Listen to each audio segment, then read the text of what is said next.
Yung brown rat snake hapon doon sa Barangay Santo Niño PM 2-7 semi-killed yan. Shout out Dr. Hid. So para ko si Naruto.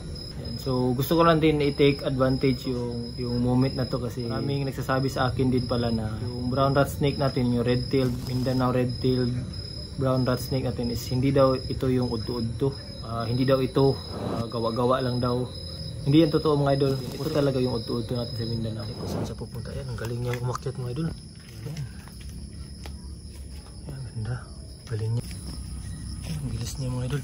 Tapos tulad nung kanila ma'am, sinabihan sila na patayin nyo na lang.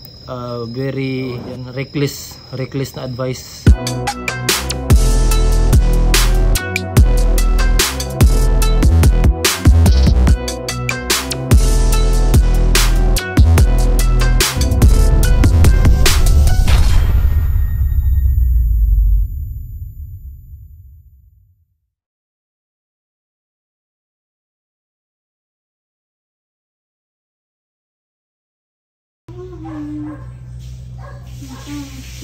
Yan, good afternoon mga idol. Ito yung na-rescue natin kahapon mga idol. Ito yung brown rat snake kahapon doon sa Barangay Santo Niño. So ayan, so kaunting snake awareness lang tayo. Ito ay isang brown rat snake, Coelognathus erythrurus. So yan yung ano niya, yung scientific name niya. So red-tailed Mindanao rat snake to siya mga idol. Red-tailed kasi yan, buntot niya. So yung buka niya dilaw, yung sabay ilalim ng bibig hanggang sa leeg. Yung mata niya mga idol, makita niyo mga idol. Yung pupil niya is itim. Tapos yung sa labas naman is may dilaw. Hindi lang masyadong focus natin. So yan, medyo ano siya ngayon mga idol. Medyo ano na siya, docile na siya. So actually hindi naman to talaga defensive mga idol, itong klase na ahas na to. So isang taon pa siguro to siya mga idol. Yan, makikita pa kasi yung mga bands niya. Pag mga baby pa nito mga idol, medyo luntian pa siya, green. So yung dito niya green pa sa ibabaw, upper body niya hanggang papunta ng baba. Yan, papunta ng baba dito, yan sa baba, lower part, middle body niya, lower part, papunta ng buntot, mag-iba na yung kulay, magkukulay brown na hanggang mapupunta na sa pula. Yan. Hanggang magiging red na siya. So, kaya siya red-tailed Mindanao rat snake. So mabilis to silang gumapang mga idol. So nocturnal to sila mga idol. Ayan. So most probably aktibo lamang sila ng 5 PM to 7 AM. Usually, pag naabutan sila ng sinag ng araw, ayaw. Mga ano siya, hadlok siya.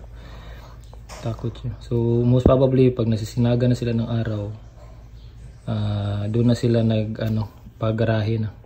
Papunta na sila, naghanap na sila ng butas para magpahingahan. Kasi aktibo lamang to sila ng gabi. So, 5 PM mga idol Usually, minsan 4 PM maaga. 4 PM to 7 AM talaga. So, isa to siyang urban tolerant species. So, common to siya sa mga kabahayan. Tsaka malapit sa mga tao. So, sa culvert, yan sila ng mga drainage. Usually, nagtatambay, natutulog.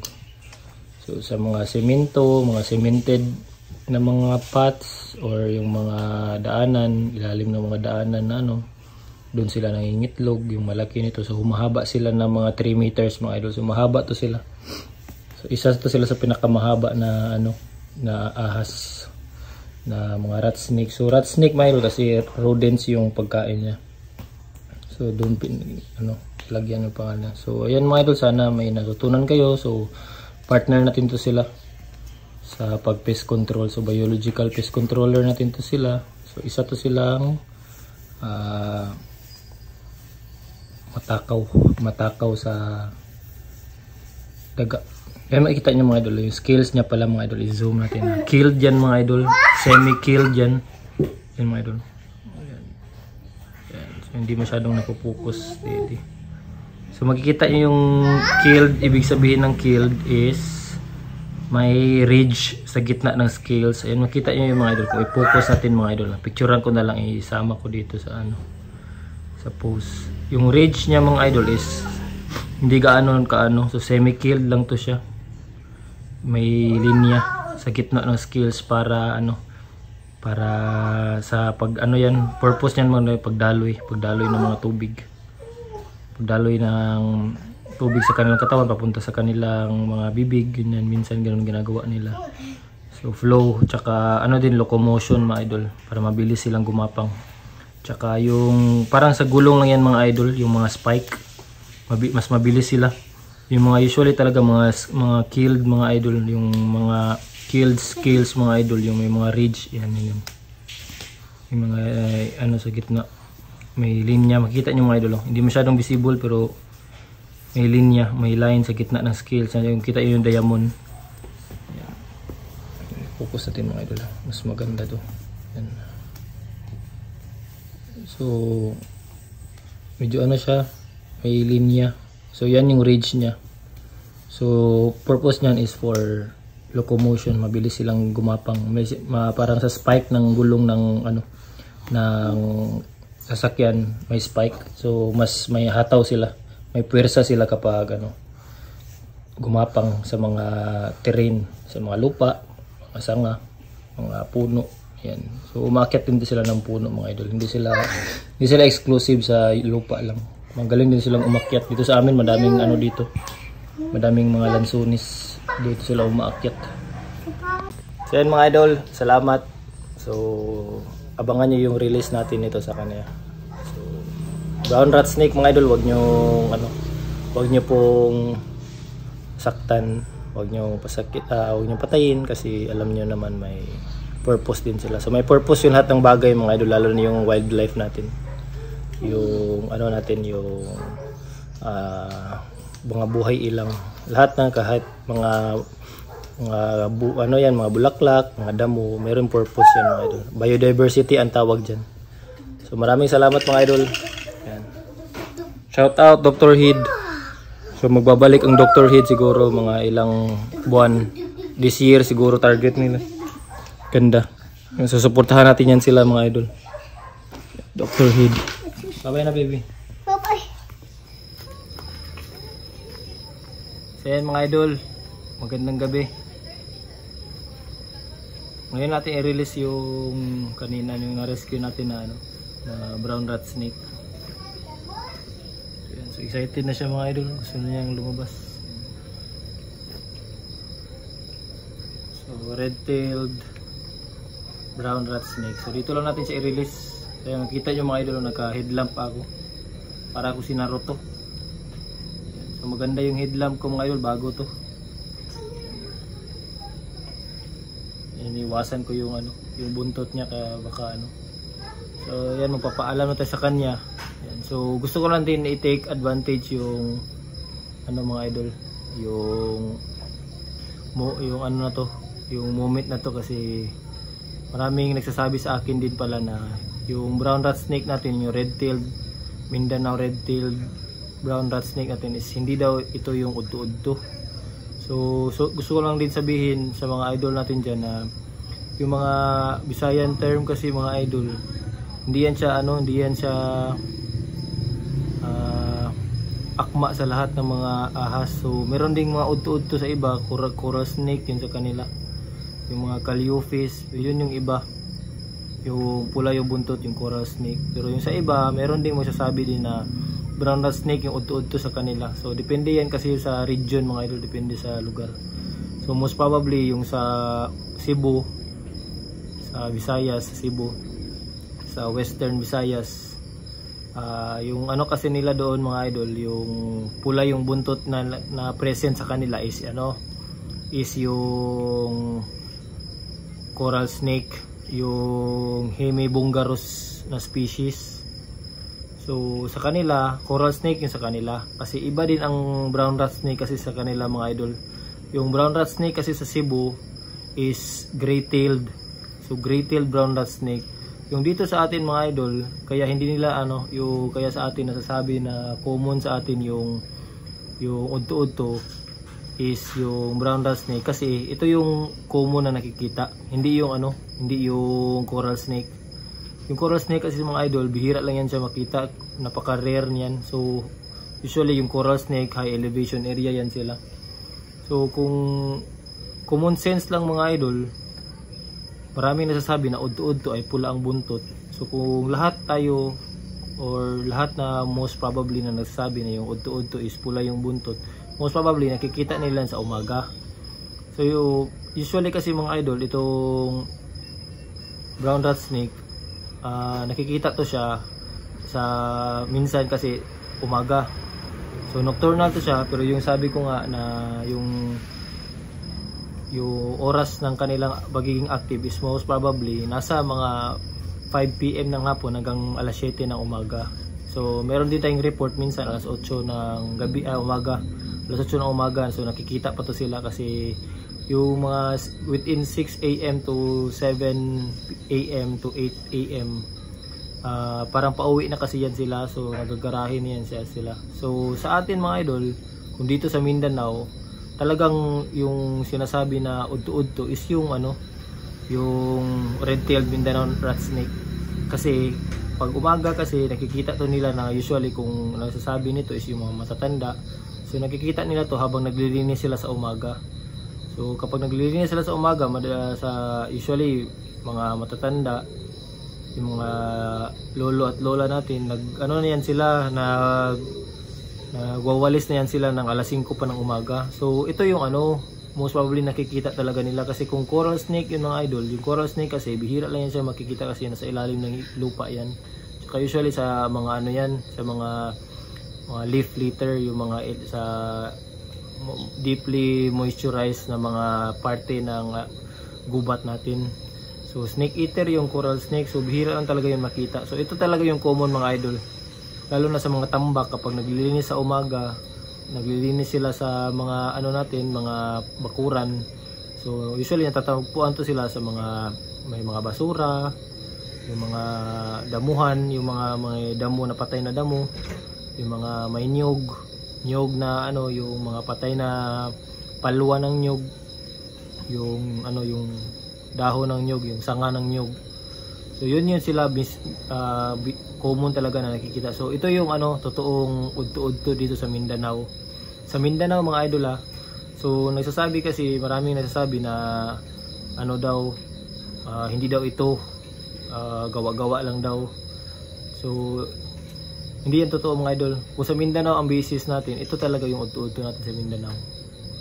Kasi firstly, sa mahigit na 1 taon ko na rescue, tinatanong ko kung ano yung itsura ng udto-udto. Ito yung pinapakita ko, ito yung dinidescribe nila, nagkakatugma talaga.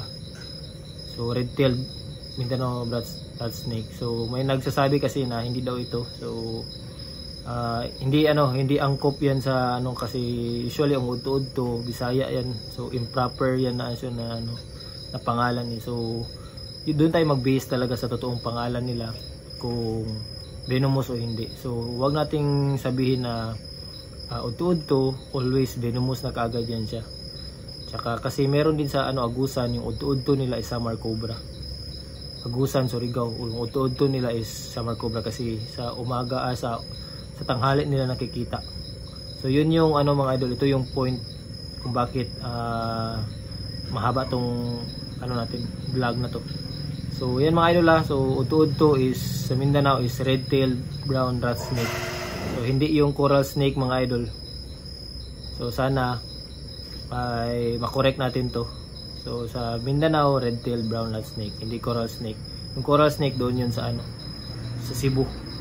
So usually kasi yung brown rat snake mga idol, ito talaga yung malapit sa bahay, common sa bahay.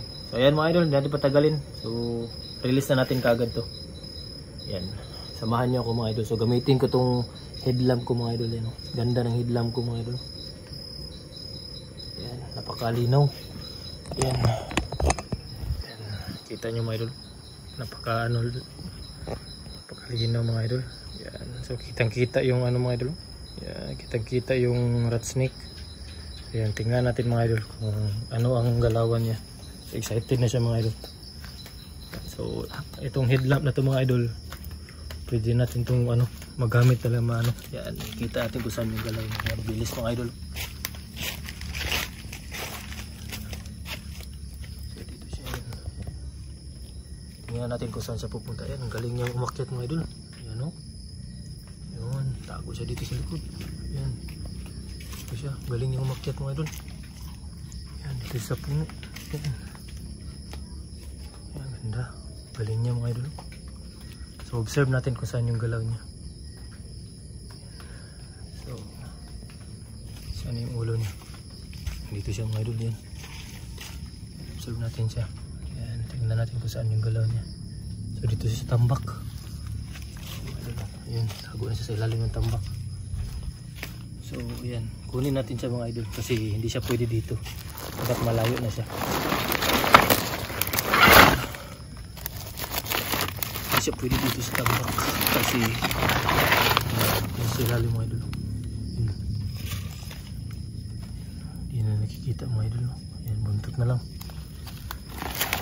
Hindi siya pwede lang. Bilis. Yun. Tapo. Ikot-ikot siya dito mga idol. So yan, dito na lang natin siya i-release. Pababain natin siya doon mga idol. Doon. Ayun. Ayan. Ay, sakit ng langga mga idol, kinagat ako. Yan na siya.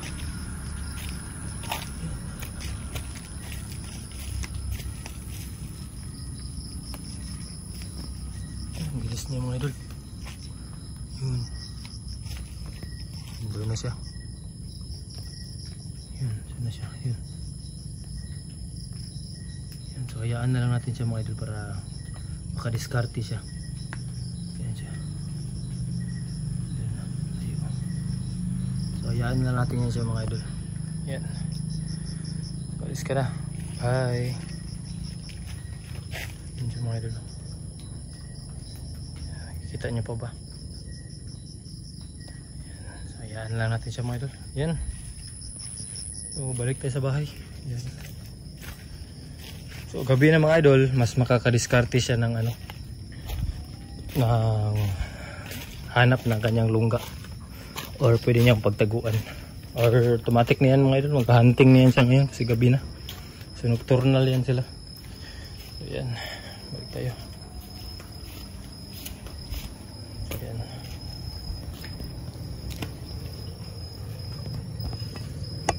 Ayan mga idol. Salamat.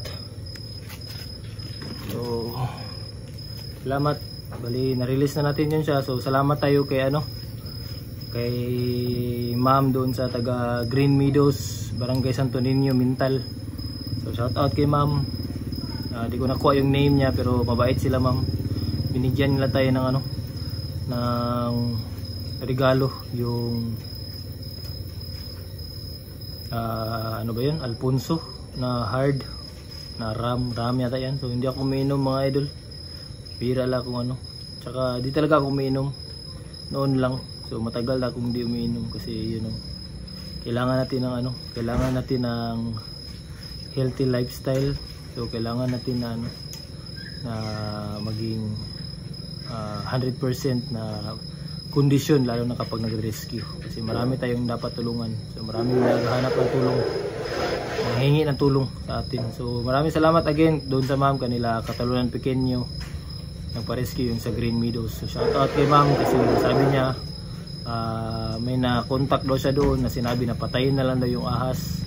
Pero ang sabi niya hindi niya daw kayang gawin yun. So tumawag siya sa atin. So yun yung maganda mga idol kapag tinatawagan tayo kasi pinipilit nila na iligtas yung ahas. Tsaka ligtas din sila. Kasi kapag hindi natin kasi kapag dinidisregard natin yung safety natin mga idol, tapos tayo lang yung gumagawa ng rescue, yan, talaga madidisgrasya tayo. So yan mga idol, yun yung protocol natin, safety talaga. So tawag lang na rescue kasi mahirap mahirap pag tayo lang. Tapos tulad nung kanila ma'am, sinabihan sila na patayin nyo na lang. So first and foremost, hindi nila alam kung anong ahas yun. Kapag sinabi mong patayin na lang yan, so very anong tawag dyan, reckless na advice. Kasi first and foremost, hindi mo alam yung ano ahas. For example, cobra pala yun, patayin mo, maspitan ka kasi sa advice ng kaibigan mo. So it's a reckless advice mga idol. Wag nating i-practice yung ganyan. Tsaka sundin natin yung ginawa ni ma'am na talagang tumawag ng rescue. Kasi kapag nag-advise kayo mga idol, dapat advice nyo yung responsible advice na may, kasi pag nag-advise kayo mga idol, so reckless yung advice na yun mga idol, kasi hindi dapat yun siya ginagawa, yung ganun, kasi kakapahamak yun siya ng buhay. What if yung pumasok doon is king cobra? Kasi first and foremost, hindi nila alam kung anong ahas, tapos hindi sila tumawag, sila lang. So yun mga idol, yun yung disadvantage kapag sinabi mo na patayin na lang yan. So kaya andito tayo mga nagre-rescue, kasi para meron kayong pwedeng pagtanungan. Kasi minsan mga idol, kapag brown rat snake, hindi natin pinaprioritize yan, pero ina-identify natin, sure na 100% identification na safe yan siya. Kung example, kung wawalisin mo, in-advise namin na walisin nyo na lang yan, so 100% safe na hindi kayo madidisgrasya. Unlike nung nagsasabi na reckless masyado, nasabi patayin na lang. So a very bad example of being siguro a friend or ganyan. So huwag yung gawin yan mga idol, kasi pag nag-advise tayo, mayroon tayong responsibility, may accountability tayo niyan. Tulad namin, hindi kami basta-basta nag-advise. So nag-advise kami in our scope of expertise or experience. So, salamat mga idol, sana may natutunan kayo. Magandang gabi. Tsaka ando na yung brown rat snake natin, malayo na. Salamat.